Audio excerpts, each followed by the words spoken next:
Olá pessoal, bem-vindos à lição 6 do curso Multiplicação. De novo, eu explico que essa aula é baseada no livro X, Multiplique o Potencial que Deus lhe deu. Não é possível enfatizar o bastante a importância de ler este livro. E há muito mais, muitas chaves neste livro que não dará para cobrir em apenas 12 aulas. Então, o título da aula de hoje é Diligência. Iremos descobrir a importância da diligência na multiplicação. Na última aula, se você lembra, falamos sobre a importância de multiplicar o que pertence a outro. Se você for fiel ao que pertence a outro. Se você não for fiel ao que pertence a outro, quem lhe dará o que é seu? Nesta lição, quero enfatizar a importância da diligência. Quando eu era garoto, mesmo não salvo, reconhecia a importância da diligência ao olhar e observar a vida dos meus dois avós. Eu tinha um avô que eu me lembro que se aposentou aos 65 anos e me lembro que ele vinha nos visitar por 2 semanas todo ano e eu observava. Ele ficava sentado debaixo da árvore no nosso quintal, numa cadeira reclinável e fumava seu cachimbo e ficava sentado olhando o dia todo.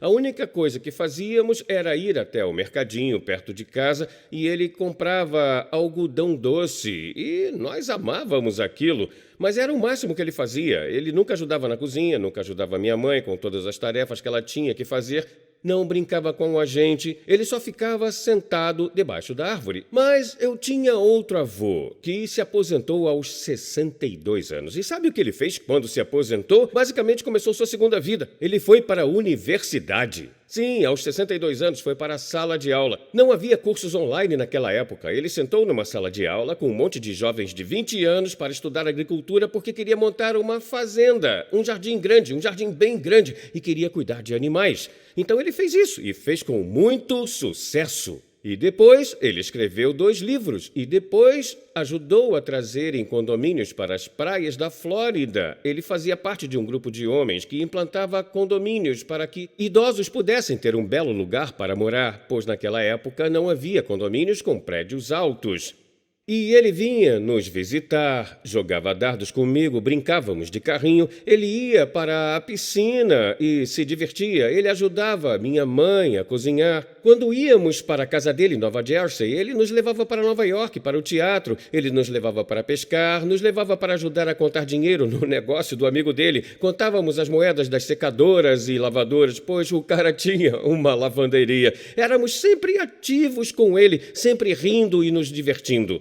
Sabe, um avô morreu com 75 anos e o outro viveu até os 91. Aposto que você sabe qual viveu até os 91. O que era diligente, que tinha uma visão para a vida. Por isso é tão importante. Ter uma visão para a vida nos dá diligência. E multiplicação, prestem atenção, nunca se manifesta de uma motivação preguiçosa, hesitante, negligente ou apática. Eu creio que uma das maiores tentações da vida, sem exceção, é a tentação de estacionar.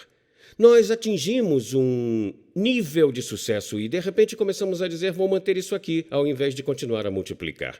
Então, quero ler em Romanos, capítulo 12, versículo 11. Paulo diz o seguinte, lembre-se, isto é um mandamento, não é uma sugestão, nem uma recomendação. Ouça essas palavras. Não sejam preguiçosos. Ok? Ouviu isso? Não seja preguiçoso.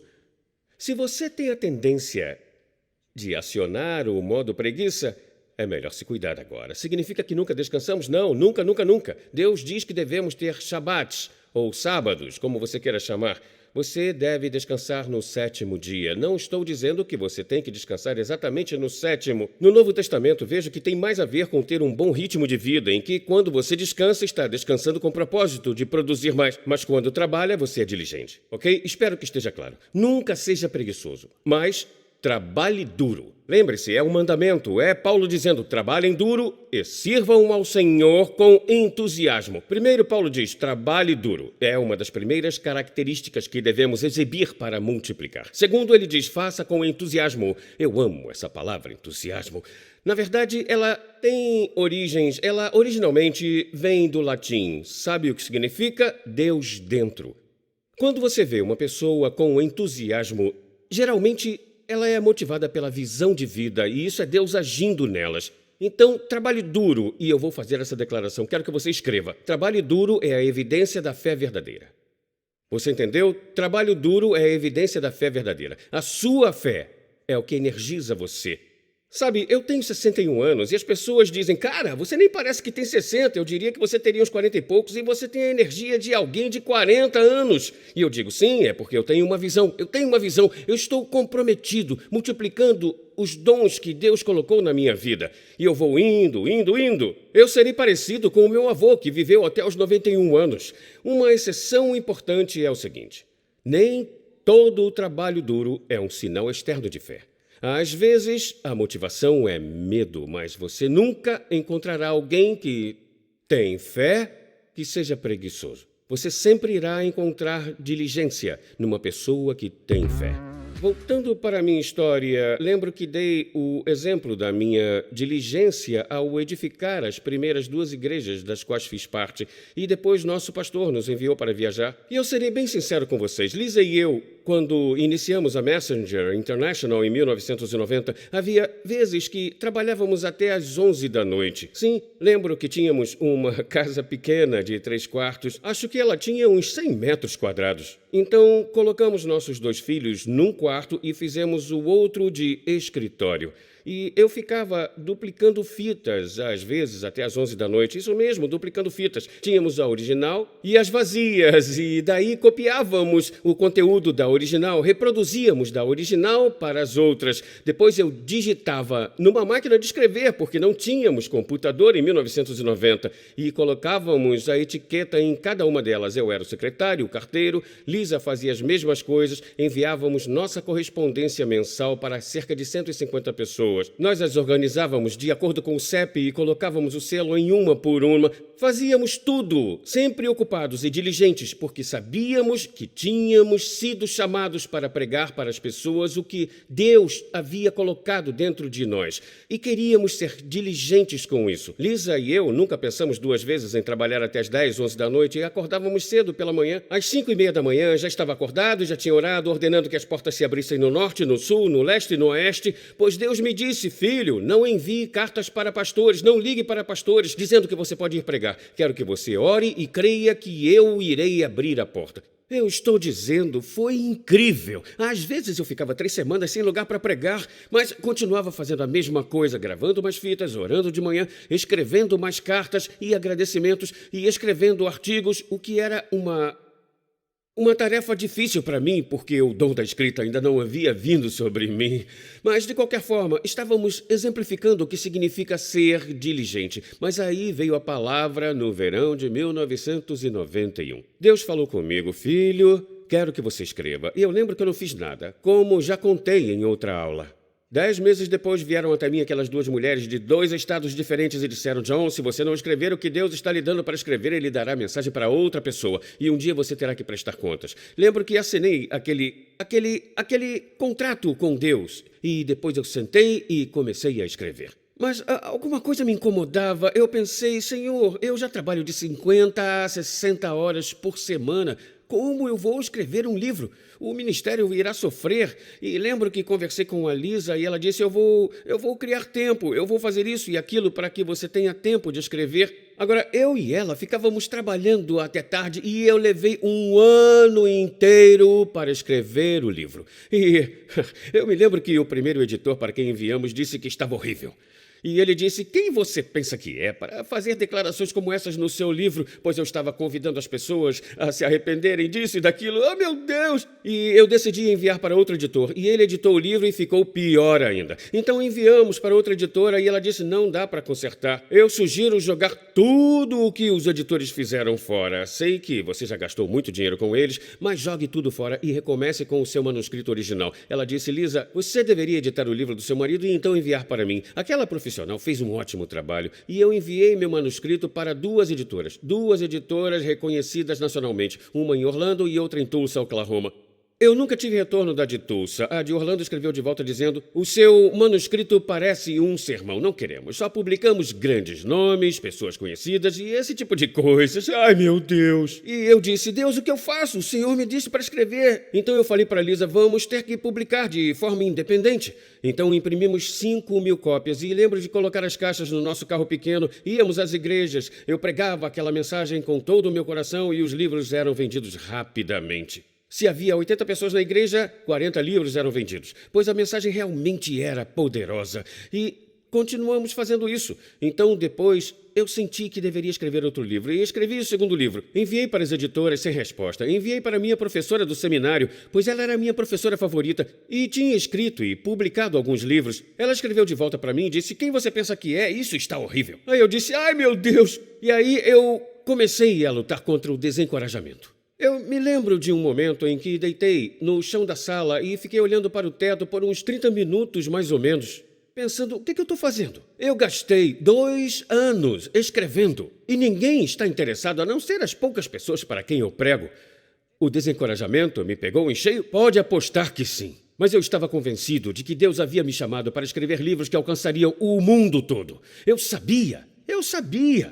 Porém, eu estava recebendo todos aqueles retornos negativos e não tinha oportunidade. Será que eu devo ouvir minha professora do seminário, que eu tanto admiro? Será que eu devo ouvir esses editores que nem me respondem ou que dizem que minha escrita parece um sermão? Será que eu devo ouvir meus amigos que criticam minha escrita? Sim, eu tinha um amigo que disse: John, eu acho que você usa versículos demais no seu livro. Então eu fiquei muito desencorajado.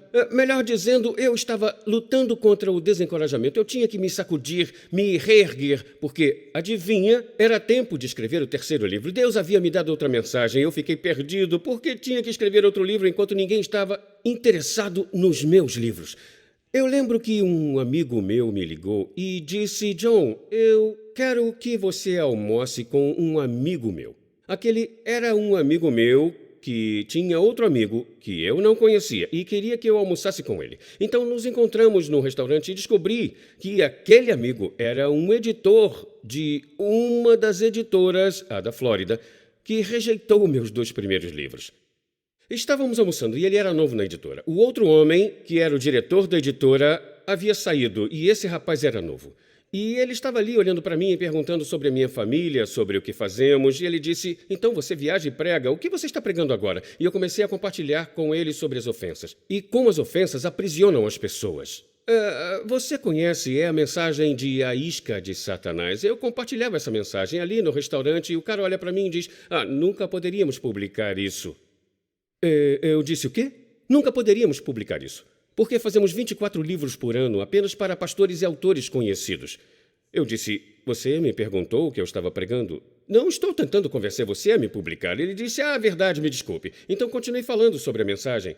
15 minutos depois ele fala: você pode me enviar o manuscrito? Eu disse: para quê? Ele disse: eu quero publicar. Eu disse: mas você acabou de dizer que nunca poderia publicar. Ele disse: enquanto eu te ouvia, tive certeza de que essa mensagem tem que ir para o mundo. Então, escrevi o livro. Eles publicaram, não saiu muito bem. Não vendeu nada bem. Talvez algumas milhares de cópias. Eu estava tão desencorajado porque sabia que Deus havia me chamado para escrever livros que alcançariam milhões de pessoas. Lançamos em 1994. No final daquele ano, recebi uma ligação da editora. Eles disseram: um programa internacional está convidando você. Eles querem falar sobre você, sua esposa e seu ministério e como vocês fazem tudo com as crianças e querem mencionar o livro A Isca de Satanás. Eu disse: ótimo, ótimo. Lembro que fui para o programa em 16 de janeiro de 1995.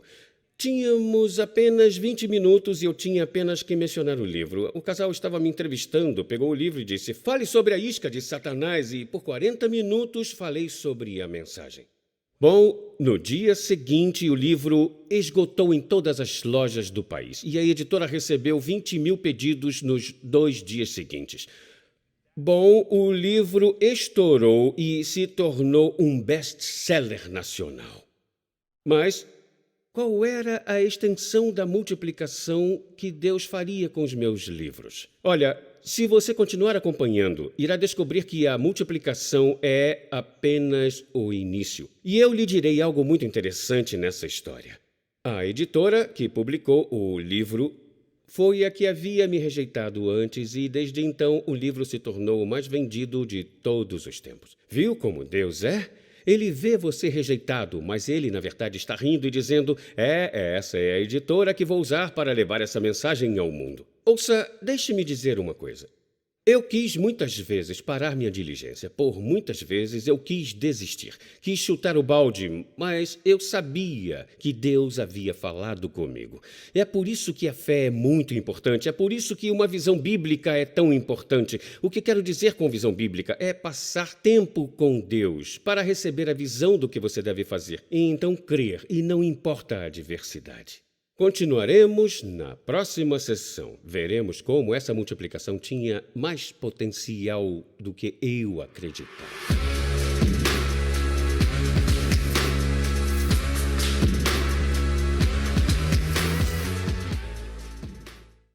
Apresentando Messenger X, uma nova plataforma de downloads e streaming de vídeo.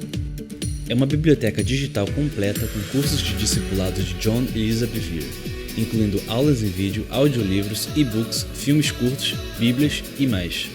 Essa nova plataforma pode ser usada em todos os seus dispositivos e é completamente grátis em mais de 111 idiomas. Discipulado para todos em todo lugar. Baixe o aplicativo e vá para messengerx.com.